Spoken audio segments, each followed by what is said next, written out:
أولئك جزاؤهم أن عليهم لعنة الله والملائكة والناس أجمعين خالدين فيها لا يخفف عنهم العذاب ولا هم ينظرون إلا الذين تابوا من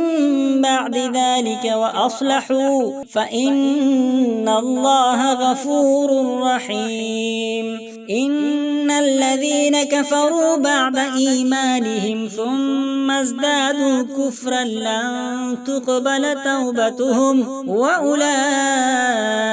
هم الضالون إن الذين كفروا وماتوا وهم كفار فلن يقبل من أحدهم ملء الأرض ذهبا ولو افتدى به أولئك لهم عذاب أليم وما لهم من ناصرين.